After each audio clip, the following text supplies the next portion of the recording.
this month we'll be talking about building business structures and systems that will last, right? So to kick off this month's theme is our very own Father in the Lord.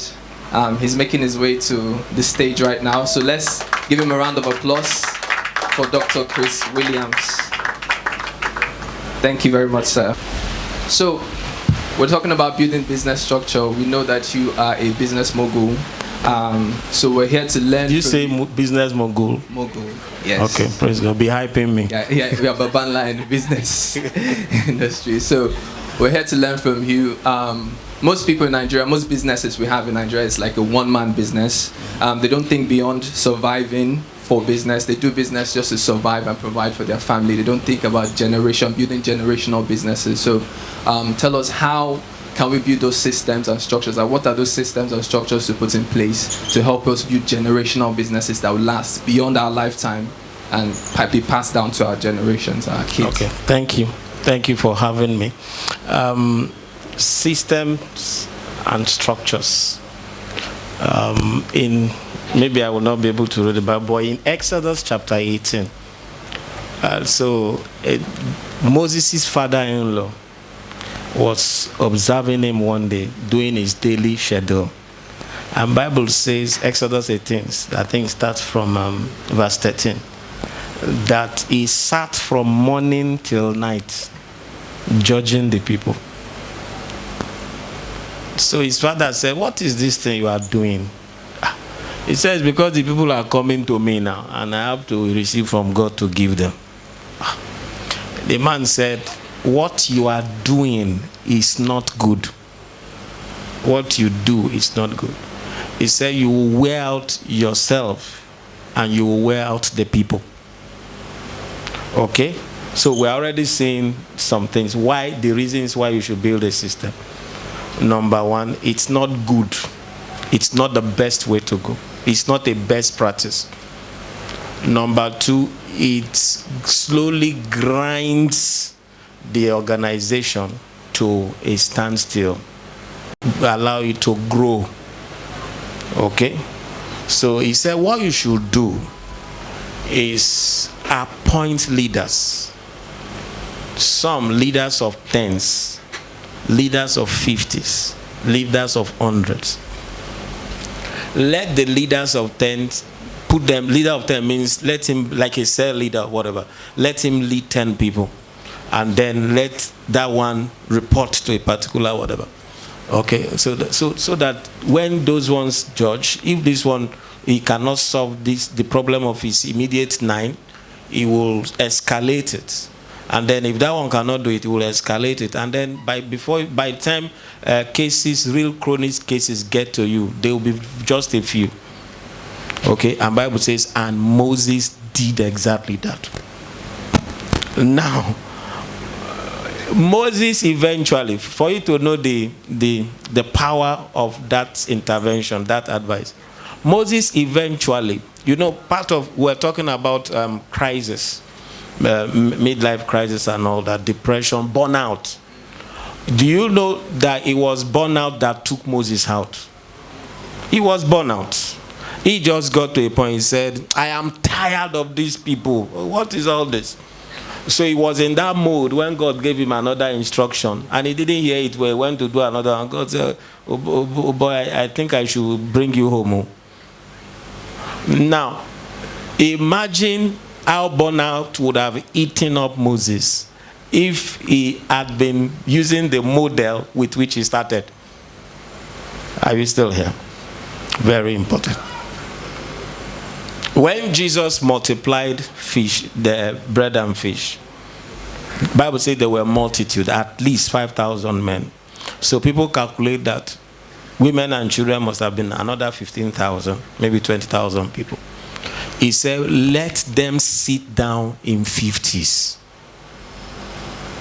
Guess what would have happened if they didn't sit down in 50s when the bread multiplied? What would have happened? Chaotic, pandemonium, there will be whatever. So people will end up, because when people are hungry, they don't practice love when they are very hungry. So they would have trampled on other people and killed. So Bible says they sat down, and then when they had sat down, Bible says Jesus did that multiplication, and then he gave to his disciples. And then his disciples went around, and he went around, multitude, 20,000 people, they were all fed, and they could gather. If there had been a pandemonium and a whatever, all those food would, the remnants would have been trampled. So from these stories, we can get a couple of advantages why it's important to build system. Number one, the system will be able to grow well. It will grow without hindrance. Number two, the actors will be able to, they will not be overworked. They will not be pushed into burnout. Burnout will lead to depression. The depression will lead to irrational decisions and all that. Number three, resources will not be wasted. Resources will not be wasted. Number four, more and more people will be empowered, will be brought up into power. The multiplication took place not in the hands of Jesus. If you read that story very well, it took place in the hands of the disciples, or maybe even in the hands of the people. Bible says he took it and divided it into, and then as they were going, it was multiplying. So more and more people will be able to be empowered. You can imagine, Peter will go home, Peter particularly will go home that day. Bread multiply in my hand, I'm a mighty man of God. Praise God. You know, so all that. So it's important. There are standout advantages, distinct advantages for building systems and structures. Now, building its systems and structures, it's not, some things need to be in place. Number one, there needs to be security of the leader. The leader needs to be secured. It's not a leader who is leaders who are afraid of others coming up, of others outshining them or shining, cannot build good business. Listen, I'm telling you. So mostly in my talk today, I told him, I said, why are you people asking me to build structure and business? Why not go and call the people who are doing it in MTN and Etisalat? But it's actually all the same thing. Whether in the Bible, whether in church, anywhere, it's all the same thing. I grew up in a church where the young man at 25, our church, at 25, 26, our church was already about 5,000 people. Big, I mean, it was the talk of the time, the foremost church in Lagos by that time. But that church scuffled after some time. So much so, if I call the name now, some people will not, they may never have heard about the church. Where was Redeem now? Where was Winners in those days? But the young man, not blaming him, we are told that people cannot behave beyond what they know. He said, forgive them, for they know not what they are doing. People behave part-time to the best of their knowledge. There was no real structure building. They had to sign all the checks to release all the monies in that ministry. Everything and all that. So number one, security. This is very important. You need, because building structures will involve training up people, empowering them with the same skills that you have to bring them to your level of competence. That needs highest level security. Because there are some persons, or most times, if you stand on my shoulder, you'll be seeing what I'm not seeing, what I can see. Is that correct? If you stand on my shoulder, you see beyond what I can see. Is that correct? So if you take a young man, you build a young man to the level of your capacity, your competence. He's a young man, he has energy, he has better future, more time ahead of him. And then God save you if you are not, if you are somebody in my generation or older than my generation, you are not internet compliant. With the rate of internet and all that, it will soon dwarf you in performance. So you need a lot of security. This is why, whether in church or outside.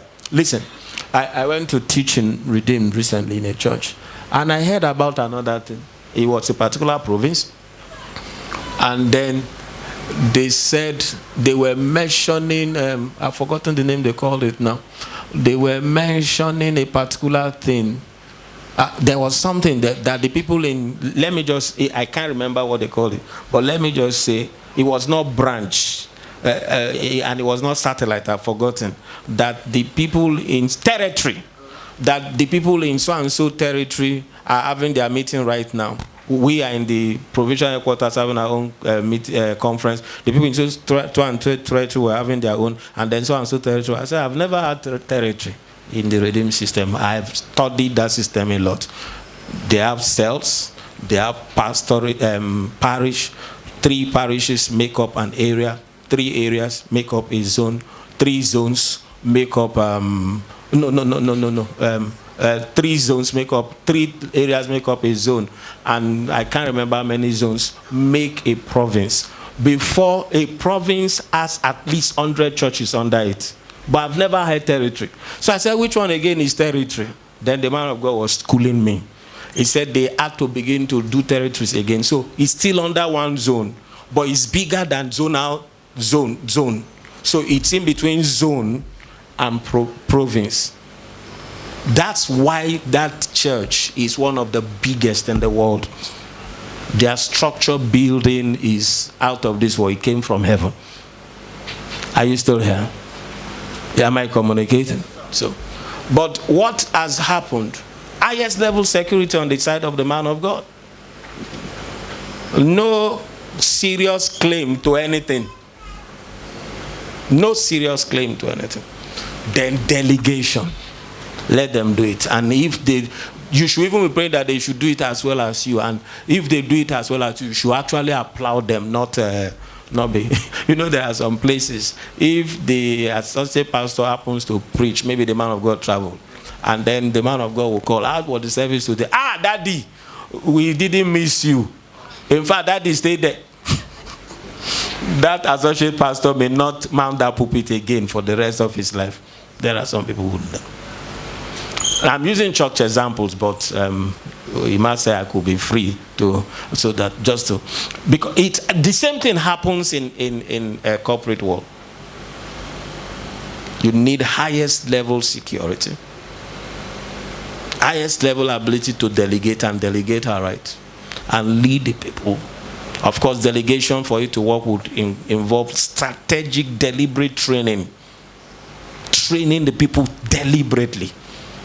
With everything you have, pouring out everything, no holds back training. These young men, I've called them sometime. We had a meeting, and I told them how I'm not saying I'm the best teacher in the world, but if they learn from how I prepare my sermons and how when I go out to talk, the way I talk here is not the way I talk when I go outside. Some of them have gone out with me. I literally, when I go to talk as an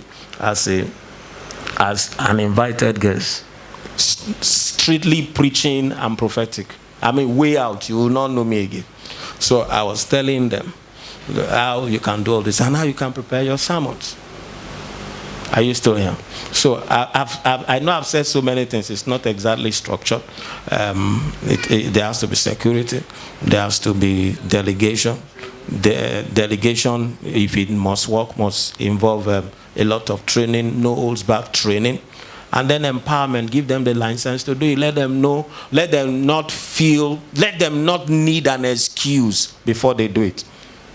That's what we're doing here. Go. Shine with yourself.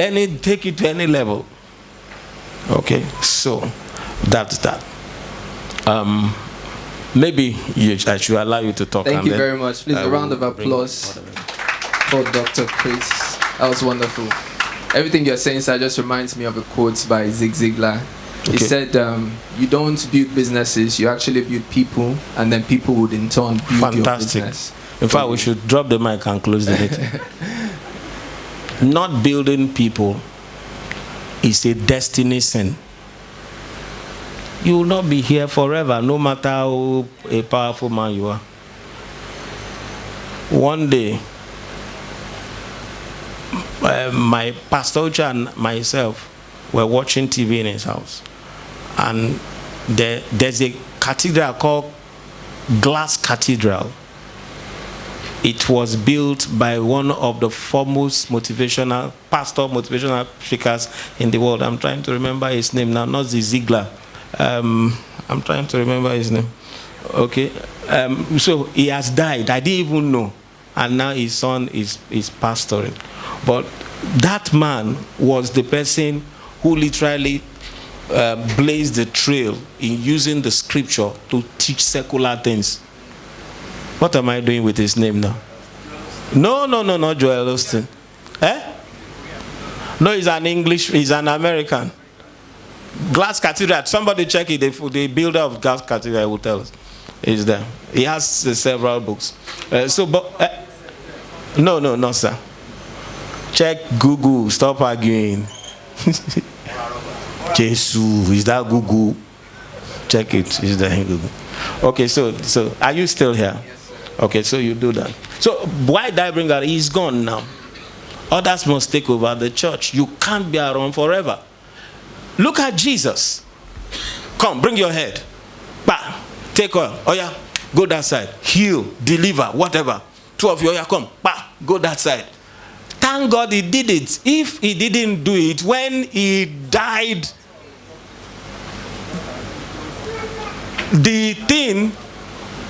that move would have died with him. Are you still here? That move would have died with him. But the people who look like they couldn't step into his shoes, when push came to shove, they performed. Peter was laying initially, laying. And then it dawned on him, Peter, you have to brace up. And then he stood up. You guys, what are you doing? And he just turned overnight. They took the gospel. Jesus preached only in Jerusalem and Judea and all those around. They took the gospel to the ends of the world. That's how it is. Yes. Nobody is finding that thing. Robert Schuller. Thank you very much, sir. Yes. Thank you. So when it comes to building businesses that last, sometimes we find that we might need to partner up with other people. But some people are usually scared of partnership, maybe because they don't want to share the profits of the business. Can you help us speak to the importance of partnership with a different organization or a different person, just to help your business scale up and sustain and last long? Okay, so you remind me of this, your statement. You remind me. Because when you brought up the issue of partnership, another thing came to my heart.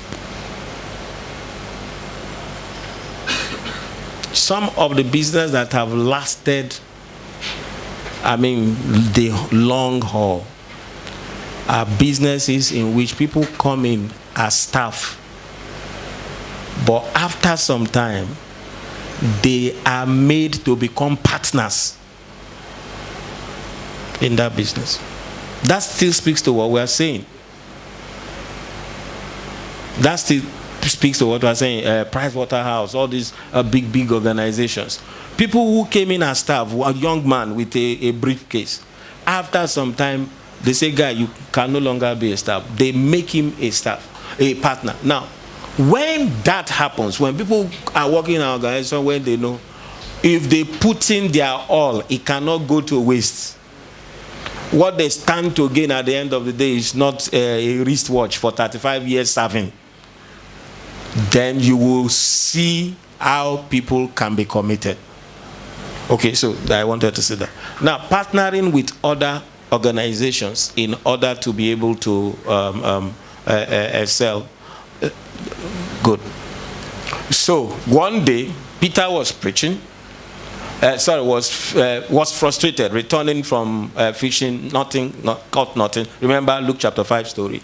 And then Jesus did that miracle for him. Bible says his net was breaking and his boat was sinking. Bible says he called to his partners in another ship. There's no how they would have finished helping him that day. He wouldn't say, John, take. He was James and John, all these people he called to. He wouldn't say, Mr. John, take. Mr. James, take. If he had thought to himself, all these sheep, I will not be sharing, all these fish, sorry, I will not be sharing, no will, I cannot do that. That harvest would have gone to waste. Okay, so there's sense in partnering. In fact, when I went to do the training in real estate recently, Mr. Debo Adejano spoke to it a whole lot. Too. It said, don't wait. If there's an opportunity, you see, maybe somebody on your street calls you and says, I want to sell this land to you. And then Sister Joyce's eyes will lighten up now. She likes real estate things. And then they say it's 150. Don't say, I don't have 150. I have only 70. Say, go and look for bigger practitioners. Buy the land. And then let them bring the money. Maybe at the end of the day, it's 350 million you used to do that project. He said, it's better for you to partake of that old whatever than to lose it. Am I communicating? Okay, so that is also important. This is also another advantage of building a structure. If your business is not well structured, people will be scared to partner with you, because people don't just over tea say let's do together. When they are drinking tea together, all the paperwork and the investigations have been completed. They will bring in auditors, bring in people who will study your claims. You say your organization is what so and so, and then this organization says they are what so and so. So all those things, when there are mergers, talks have been going on for months, even maybe a year or plus. Okay, so that's why it's important to have structure. If there's no structure, then that kind of opportunity, people will not be able to take advantage of it. Okay, yes. So I am Googling something. Okay, so I just said, what are the advantages, benefits of organizational structure? Number one, it streamlines business operations. It makes it tidy. If there's an organization, a structure in place, it makes it tidy. It removes bottleneck. It removes bottleneck. Maybe we should also say that when you're also designing a structure, try and not put things there that are unnecessary, because too much bottleneck sometimes in a structure can slow the organization down rather than hasten it. Am I communicating? It can slow the organization down rather than hasten it. Okay, so it does that. It streamlines. It streamlines business operations. It improves decision making. Why does it improve decision making? Because you are the one in charge of media, for instance. When you so you come, and then the person in charge of missions comes, and then the person in charge of CSR comes, and all that, and we're having a meeting. You'll be able to advise us better on why we should go. Maybe they were making a meeting about the budget, why we should put a certain percentage into media. You'll be able to advise us better. But if I'm just the only one doing the decision and I'm using what I feel, I think this year we should put 20% in media, 30% in this, and 20% that, it's not very useful. Decision making is better when there's organizational structure. Okay, you can operate multiple locations. That's correct, isn't it? You can expand. You can operate multiple locations. You can operate multiple locations. Okay, look at now they are trying to pull back together banks, but at some point they were almost on every other street. They were almost on every other street, and it was all working. The big man is somewhere there, either in Marina or on the island. That's because there's structure. Yesterday, somebody was telling me about her mom who does POS, and that she's really making money, but she tried to expand. but couldn't because she didn't have faithful hands and all that. So the outlet she started didn't stand, and then she had to close them again. Imagine if those outlets were able to thrive because of training, empowerment. If those are adequate, they should be able to thrive. Then this woman will be here making her money. And then she's also making money from 4 or 5 other outlets. So it improves, or it gives the organization power to run multiple locations. It improves employee performance. And then it will help the organization to focus on customer service and excellence. Thank you very much. So, thank you. Please, a round of applause. If you have questions, comments, contributions, please start preparing them. Pastor, let's just get personal now with your own business, Visglotra, and the other businesses you have. When did you start putting structures? Because you started from where you started. You didn't start big. So when did you start putting structures, and what did you learn, or when did you get the knowledge to start putting systems and structures? Now, what kinds of systems did you put in place to get? I will use, because all these other ones are still at rudimentary, but let me use Avon Pharmacy. We started Avon Pharmacy 2003, and this is why also business training is very important. Pastor Fumi started Avon Pharmacy and she was trained formally, Faith Foundation, and which other school now? One other school. So she will come and tell me all these things. I didn't know them, or what we should do and all that. And we were able to make something of Avon Pharmacy. So there was the sales, there was the store, and the people who purchase. These are different departments, and there was the accountant. I was talking to because I promised us that on SLC Day, Ken is going to help me look at our accounting in these other businesses I do. So when he was talking, I just realized why if you really want to be serious with business, you need an accountant that is a bit of permanent in nature. Permanent. Because there are many small, little things that you, who is the pointsman, trying to build business, will not be able to remember to be putting down. Okay? So there was the accounting, there was the store, there was the sales, and then there was the logistics. These are structures that were in place. And because of it, at some point, we were running 3 pharmacies. And all were doing very well. Okay, so that's how. In these other businesses I've been doing, I didn't do too well with them, actually. If Visglotra is still rudimentary, literally we are just trying to build,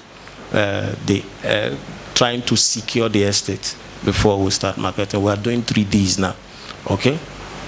So that's not there. But the well again, we also have some little rudimentary resemblance of structure inside it. We have the person who is in the store, and then the person who procures, and then we have the administrator. The administrator is my wife, and then I'm just there, I'm the consultant. Okay, so we have done all that, and it has helped me.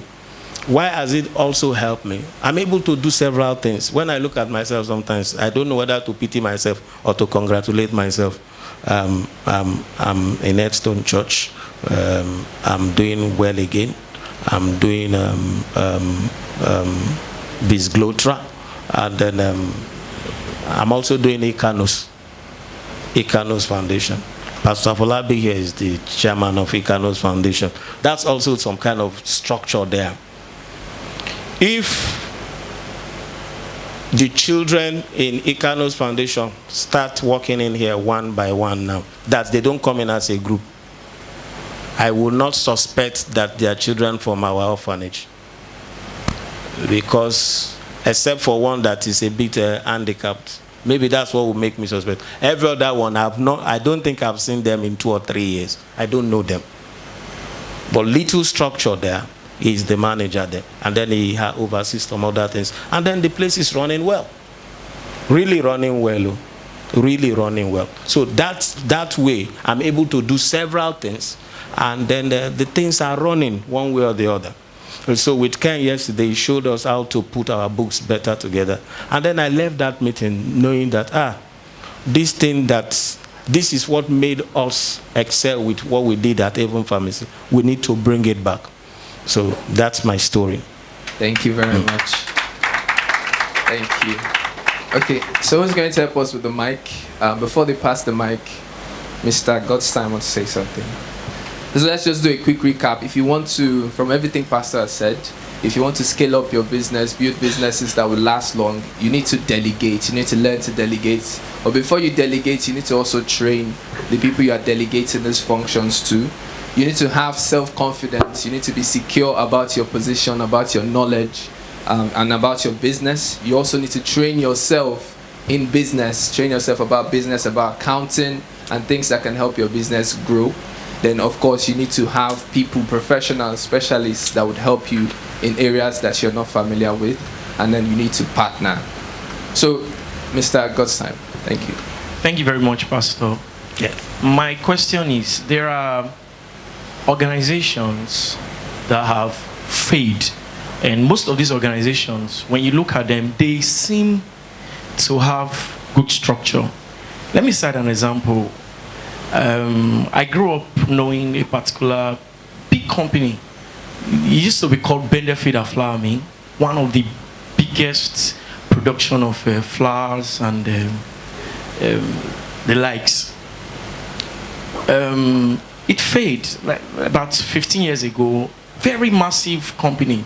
And then growing up, or from the story you heard about this company, they actually had these structures in place. There was a white man, a Nigerian, a lot of structures were in place. So I want to know, why do organizations fail in spite of structures and system?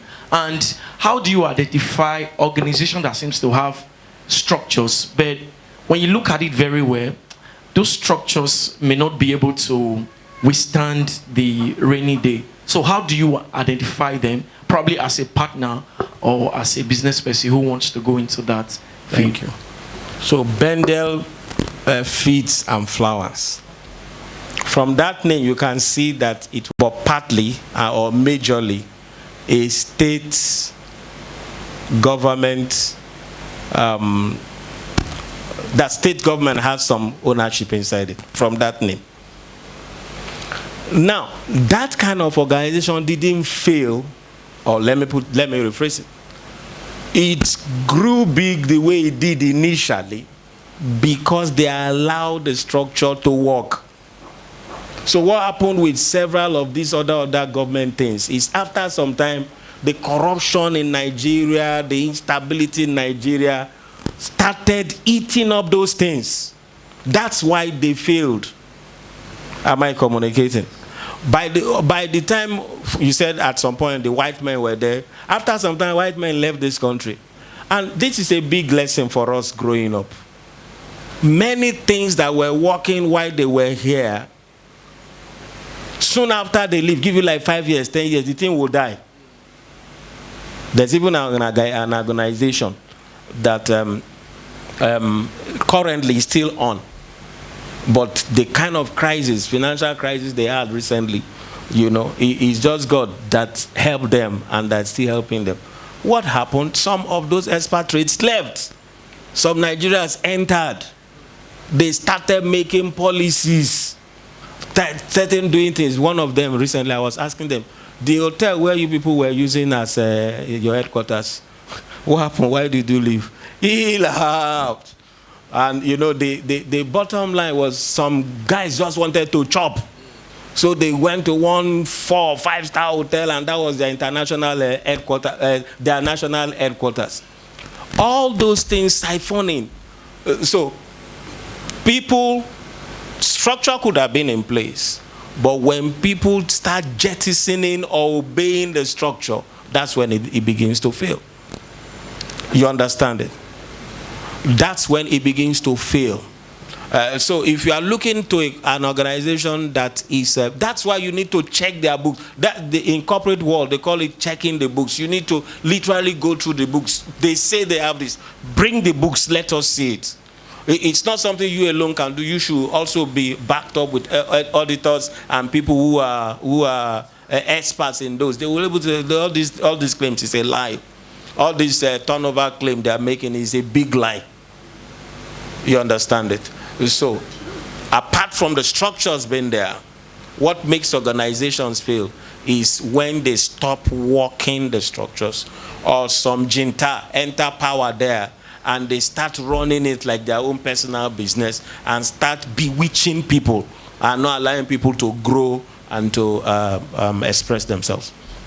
Thank you very much. Yes. Okay. So I also want to contribute. Okay. Okay.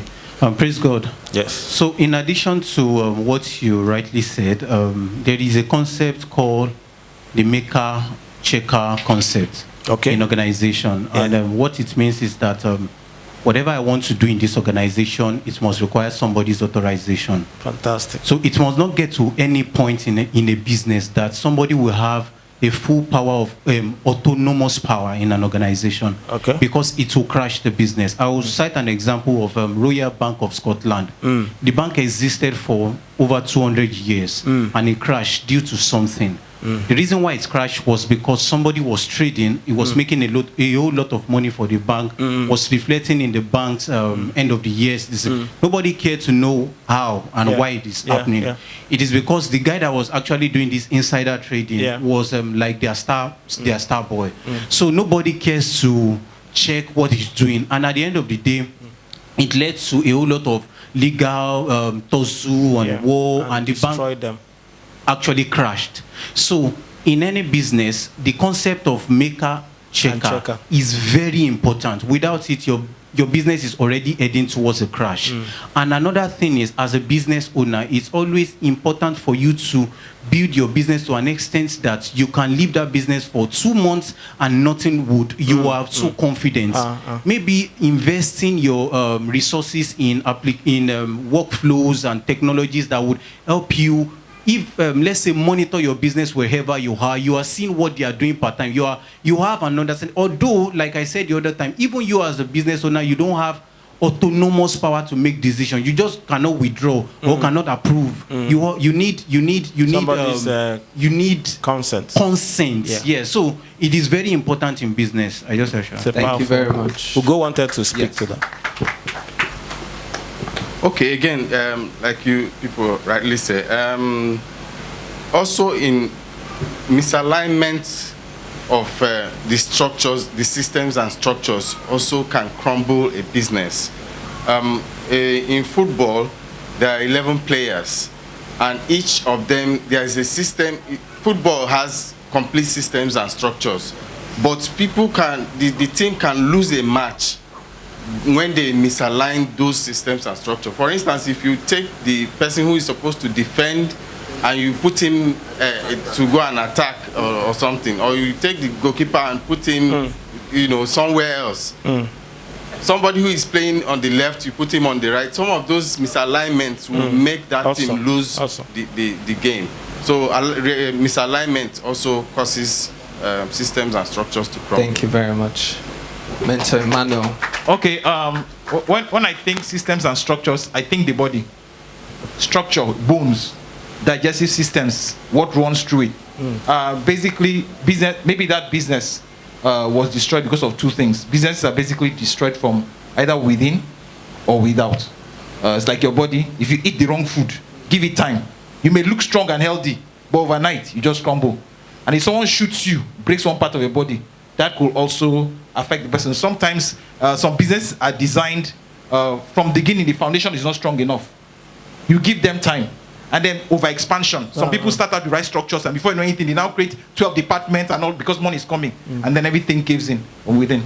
Okay. Thank you very much. What you said now has killed many real estate companies. You know, they start out, and then as soon as the money is coming, money that they collected from people to develop that particular estate They'll be using it to buy and things, and then flame joring, traveling all over the place. At the end of the day, they can't deliver on that. Okay? And then it can also destroy that structure. Yes. Praise God. Okay, so I want to ask an additional question based on what Bro Victor mentioned, the maker-checker concept, right?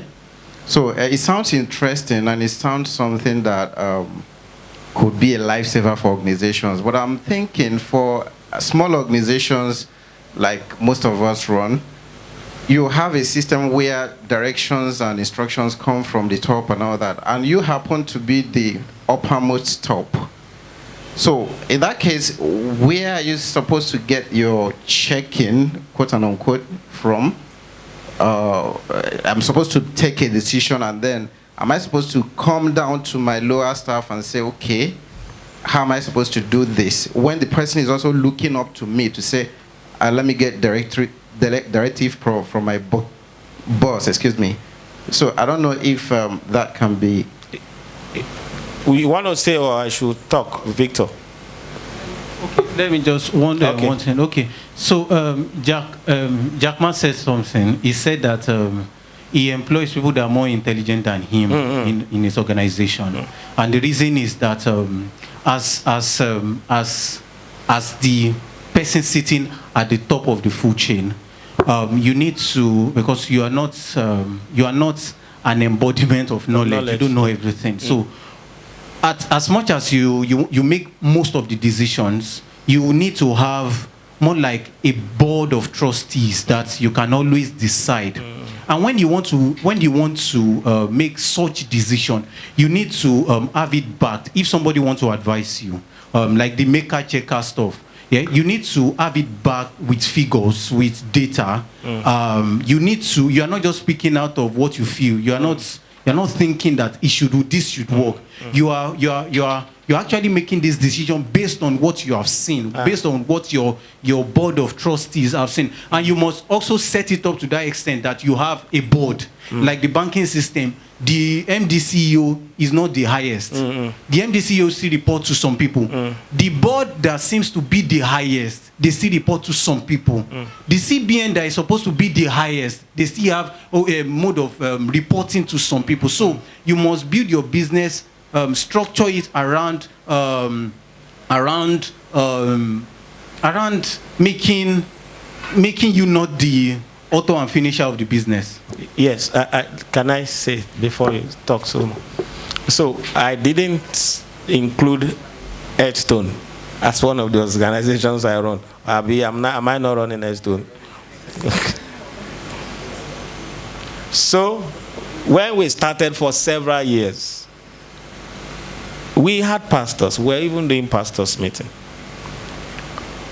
But not too long ago, when this issue about structure, putting the right pegs in the right holes and allowing them to lead, even though it's from behind, began to come up. So we took it more seriously. That was what saw the bringing in of people like Pastor IT on board. Pastor IT is an excellent administrator. Excellent. That she brought it from Onai. Several other people, Uche, Akin and all that, different flavors. Bishop is there, mission and all that. So how we run now, and we have done this for a couple of years, it has stabilized us. So the missions, the things we come here to say, sometimes I'm the one who has to announce it. And I'm sure you have seen sometimes I'm not saying it exactly the way we wanted to say it. I will ask, yeah, come and help me say it well. It's not Chris Williams' decision. We came up with it. Somebody came up with an idea. We all looked at it left and right, back and forth. And then sometimes we adopt, sometimes we delay it, sometimes we add to it, we remove from it, and then it becomes ours. And then we begin to run with it. It has stabilized us a lot. When Reverend Sukomio came also, he took it to even another level. Yes, Solomon wanted to. Praise God. I think that it's very, very important for you to have that one person in your organization that is a check for you. I remember my previous MD used to say that with respect to deciding on who we are going to give credit or not, the chief risk officer's opinion is higher than his. Okay. So he would defer to that man's opinion on that credit when it comes to that section of the business. I think that it's when you carry a vision, most of the time, when you have the responsibility of bringing to life a vision, you often have what is called tunnel vision. You can't see beyond the focus that what you have in your head that you want to bring out. So you actually do need a second opinion, a third opinion. And interestingly, this guy who's going to be your checker does not have to be a member of the organization if you don't think that you would defer to his whatever observations or issues that he might have with the decision you're trying to make. But the idea is have that one person who tries to be the brake, because we might like a Ferrari, we like the fact that a Ferrari is fast, but if it doesn't have brakes, you know that somebody's going to die. It's a coffin. Yeah. So yeah, in trying to run with the vision, sometimes that's the issue with visionaries. We tend to, if somebody is bringing up something that doesn't agree with what we're talking about, may be thinking that the person wants to. We have that feeling of wanting to defend what it is that we have, but sometimes we have to step out of the situation and look at it from a bird's eye view. And it requires a whole lot of humility. A whole lot of humility. All right. Thank you very much. Do we have any last question? Okay. Thank you. There's a round of applause for the clap.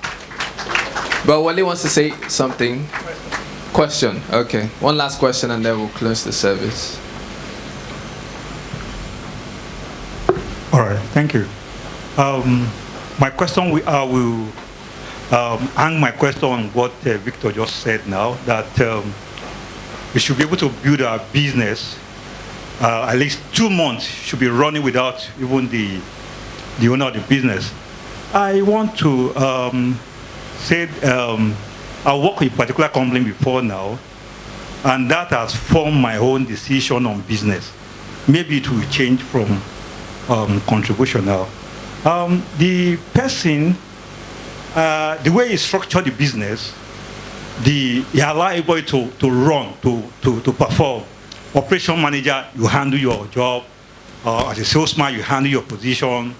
He allow everyone to run without supervision.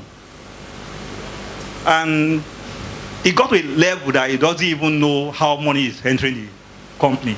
You just come around and take a look at the money and all that. But how we, the salespeople, get the business and all that, sometimes she doesn't know about it. But when the money comes, she analyzes and all that. But once upon a time, the head of operation left the system. I've left the company before the guy also left. And before you know it, the guy crashed that company. Yeah. He crashed the company. In fact, they are closed down now. This is a company they set up with over 250 million. Yeah. Yes, the company is crashed to nothing now. They are back home. The guy succeeded, registered a new business, the same business. And moved all the clients. So that shaped my own idea about business as well. That if I have a business, I must also know everything you guys are doing. I must be involved with everything. So with side by side with your analysis of Victor, how do you justify that? Now, my pastor Sam Adeyemi will say, delegation is not abdication. Is it abdication or abdication? Abdicate. Abdication. Delegation is not abdication. If you are running something, whether remotely, even if not directly, your eyes should be inside. If his eyes can be inside, he should employ somebody who he can trust, who is close to him, either his wife or his son, whose eyes can be inside. You know, I knew immediately you were saying he doesn't know how the money comes, that this is how the story you were telling will end. You don't run a business like that. Now, that's one extreme. This is what makes people now go to this other extreme, that everything they have to be there. So it comes back to that our word, B word. Balance. Balance. Number one, you can use a lot of technology. You can use a lot of technology to be there even though you are not there physically. Yesterday, Ken was telling us that we could get a quick book with 3 or 4 users. The people who are operating in there, my wife can also see it, and I can see it anywhere. Even if I go to Afghanistan, I can see it. Okay, so that should be in place. That should be in place. And then another thing that helps such a thing is if you have an officer who's doing the job excellently well and knows it well, you should have somebody or even 2 other people who can replace him if he leaves tomorrow. Otherwise, if he leaves, that business will crumble. You should make him his job. In fact, part of his foremost duty is to raise those 2 people. Okay, raise them. That way, that business will be able to survive. So balance, yes. Thank you very much. Please a round of applause for Pastor. Thank you very much, sir. This has been impactful as always. Thank you for honoring our invitation. Thank you very much, sir. Thank you, sir.